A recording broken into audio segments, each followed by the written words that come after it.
کہا کہ بیٹیوں کی شادی کی بات چل رہی تھی تو وہ کہنے لگا کہ قسمت ایک جوا ہے، جو جیت گیا وہ کامیاب ہوا، جو ہار گیا وہ ناکام ہوا۔ ایسا کہنا کیسا ہے؟ دیکھیں، ایسا کہنا بہت بڑا مطلب یہ گناہ ہے، بہت بڑا کہہ لیں تب بھی برا نہیں ہوگا کہ مال اور نتیجے پہ غور کریں تو بہت بڑا بنتا ہے۔ اور اگر فرض کر لیں کہ اس کے صحیح معانی کو ذہن میں رکھ کر کہا جائے تو حکم کفر بھی ہو سکتا ہے۔ پہلی بات تو یہ کہ بیٹیوں کے شادی کے معاملات جو اللہ تبارک و تعالی نے ازل سے مقدر فرمائے، وہ اللہ کا ایک فیصلہ ہے، اسی کو قسمت کہا جاتا ہے۔ یاد رکھیں، اللہ کے بندوں کے حق میں کیے گئے فیصلے کا نام ہی قسمت ہے کہ اللہ نے تقسیم فرما دی ہیں چیزیں مختلف، اور اس میں اور جوئے کے اندر کوئی مناسبت، کوئی مشابہت نہیں ہے۔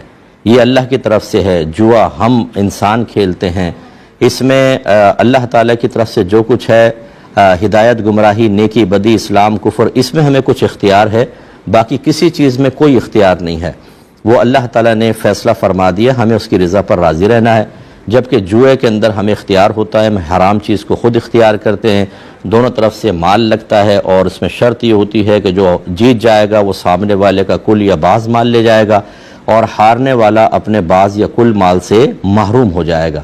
جبکہ دیکھ لیں بیٹیوں کی شادی میں تو ایسا تو نہیں ہوتا کہ محروم ہو گیا، بچے کی شادی ہوتی ہے، نفع ہوتا ہے، داماد ملتا ہے، اور اگر لڑکا ہوتا ہے تو اس کو ایک بیوی حاصل ہوتی ہے، دو خاندان ملتے ہیں، تو کسی بھی لحاظ سے مشابہت نہیں۔ یہ بالکل ایسی ہی مشابہت ہو سکتی ہے جیسے میں کہوں کہ اس گلاس میں اور کتے میں کوئی فرق نہیں ہے، ایک جیسے ہیں۔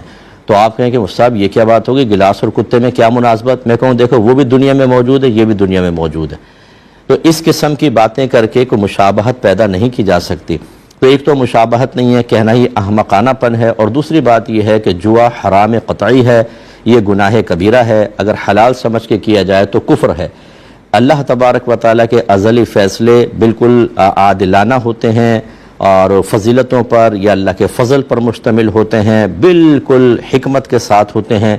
اتنی اچھی چیز کو ایک حرام اور خراب چیز کے ساتھ مناسبت اور مشابہت قرار دینا، اس لیے میں نے کہا کہ اگر کوئی یہ ارادہ کر کے کرے کہ جیسے وہ حرام ہے ایسے یہ بھی، جیسے وہ گندہ ہے ایسے یہ بھی، تو کفر تک بھی ہو سکتا ہے، لیکن ایسی گندی چیز کو مشابہت دینا بالکل خطرناک اور بالکل غلط ہوگا۔